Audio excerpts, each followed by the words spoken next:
Right, okay guys, hello and welcome. Today we're looking at some forensic activity based on the tutorial, which is the drug dealer case scenario. And we do have an image which we'll be examining, which I've put on my desktop here called image. And just to go through the case study, based on the 6 points which are identified here, I'm just going to walk through how to recover crucial digital evidence that actually relate to solve this case study scenario. So the first thing I'm going to do is fire up XEditor here and then open the image file.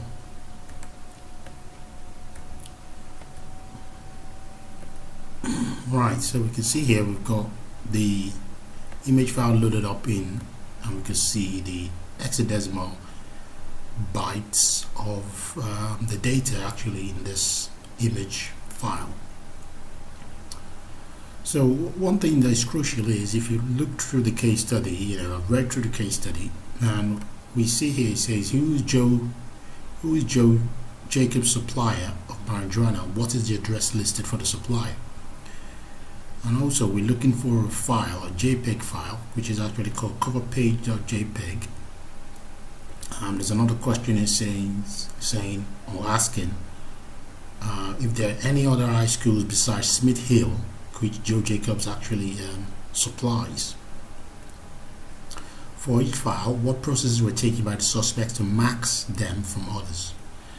And also, what processes did you, the investigator, use? So, we've been noted here to use only the XEditor program for this investigation, and that's why I decided to do a video in order to explain how to go about this. So we've got this loaded up. So let's see, the first thing we've got here, we do know there's a JPEG file.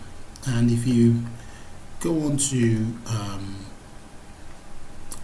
a list to find a list of JPEGs, so let's see what JPEG headers.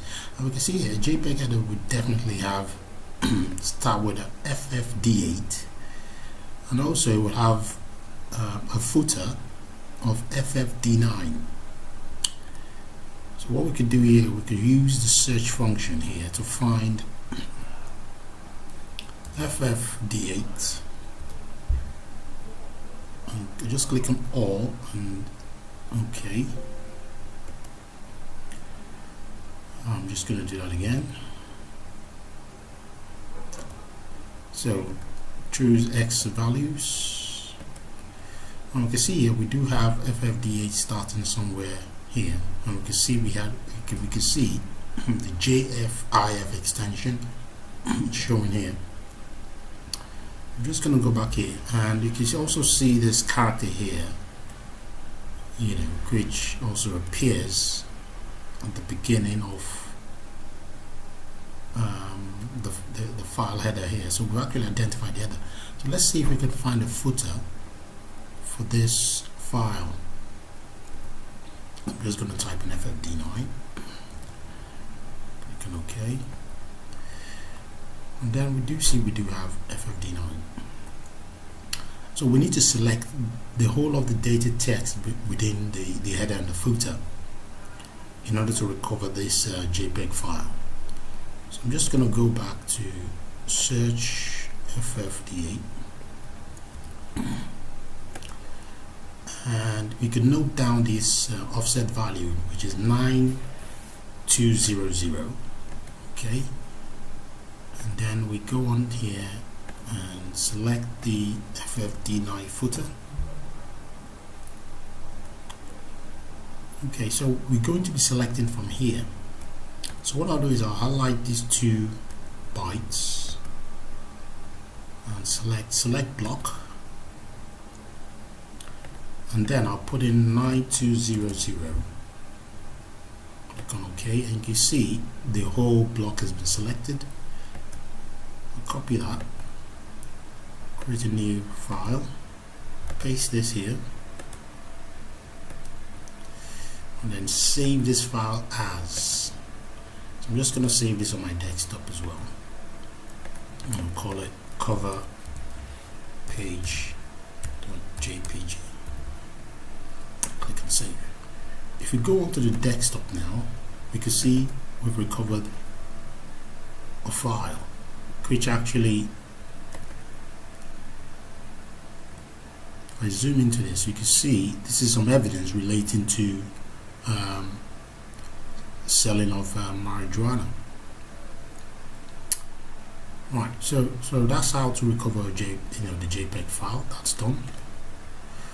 So what else can we point out from the scenario?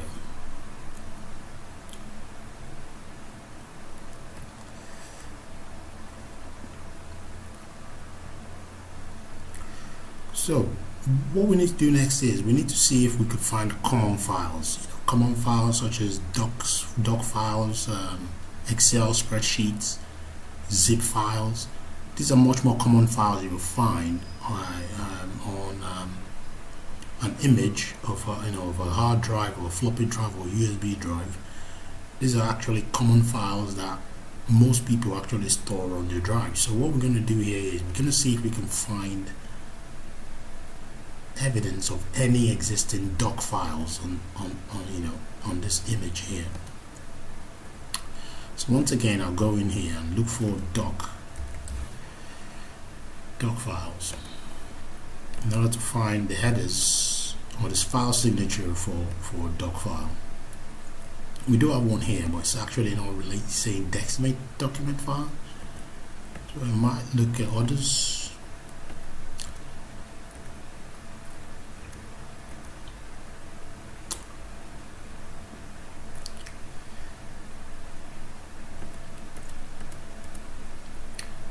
Right, if we go in here now, we can see Microsoft Office files. Probably will start with this 504B. Let's see if we can find any file that actually starts, or any file signature that exists in the document that actually starts with this signature.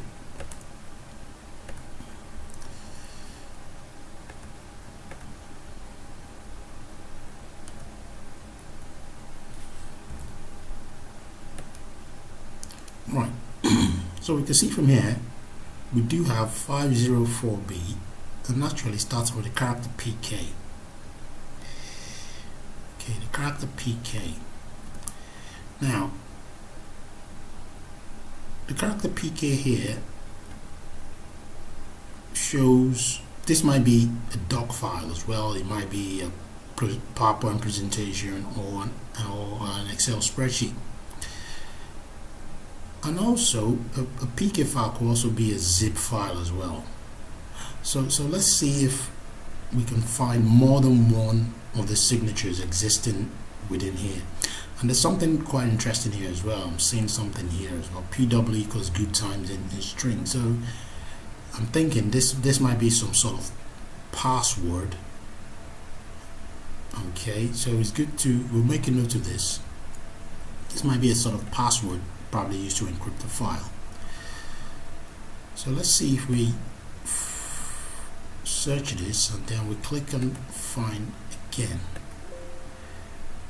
Didn't quite see anything relating to the find again. So let's see what the contents of this file is. So let's just select this and continue to scroll down. And if we get here, we can see there's something quite interesting here, which is scheduled visit.xls, which is quite interesting as well. So what I'm going to do is going to go back to the find. I'm going to select all of the bytes from here up to here, because from here downwards this is actually blank data. No data actually exists here. So we see things like F6 all the way through showing as a blank data. So I'm going to copy this file and copy this data, new, paste. Okay, I'm thinking because we've got a PK here as well, 504 big, which is probably the footer of that the header which we found initially. So I'm thinking there's probably a file embedded inside of a zip file. So what I'm going to do is I'm going to save this as a zip file and see what happens. So I'll call this evidence.zip.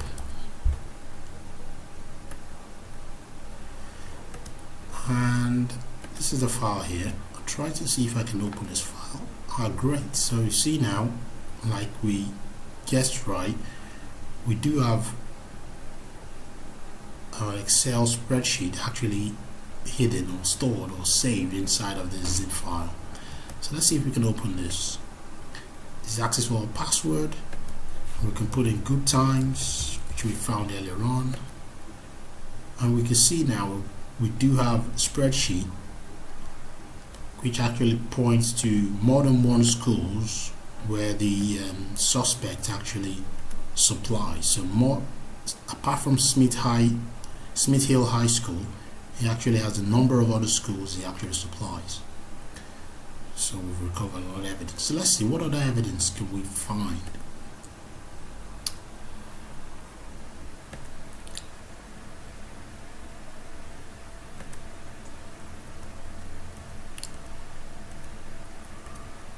Try to see if we can find doc files, a document file, because one thing we could do again is if we scroll through from the beginning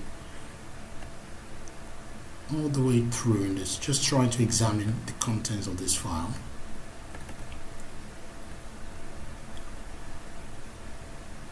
Or the contents of this image.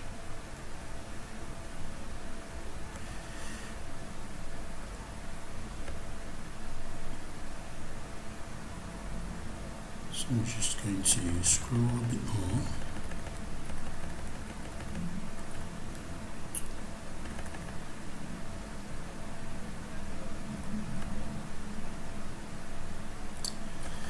Right, if we look at D0CF11, D0CF11 actually looks like a doc file. Let's do some search here.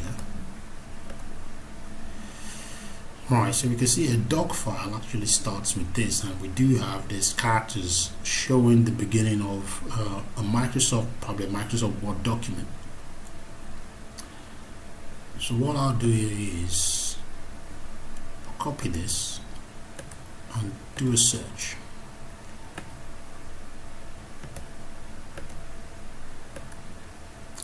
Okay, let's see if we do a search again. So there's nothing after the search again. So this might be indicating the beginning of a file, and then we could select all of this and continue to scroll down. We can see here we do have some embedded text. So we keep scrolling down until probably we get to where data is truncated.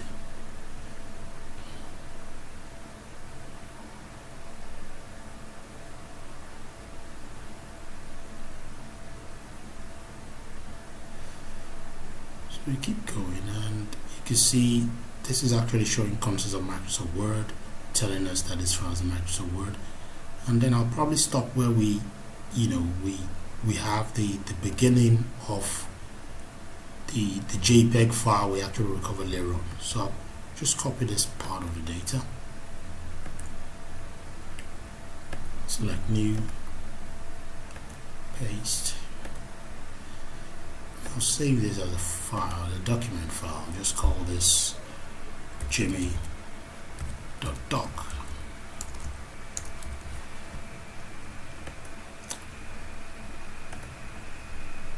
And opening this up, right, you can see now we do have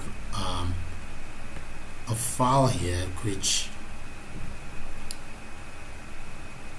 was showing communications between Jimmy and Joe, and talking about sending the cover page, talking about the transactions, the illegal transactions they actually be involved with. So he said, I've emailed you the schedule that I am using. So you can see that the schedule is actually the Excel spreadsheet we found earlier on. I think it helps me cover myself, not to be predictive. Okay, tell me what you think. Use the same password that you sent me before with that file, which is actually so we can see here we recovered crucial evidence based on using a file carving technique manually with Xeditor. So I hope with this, I think the key thing is to be able to know the magic numbers for the headers of files, and also looking at possible clues in order to solve the case scenario. Okay, so I hope that was helpful.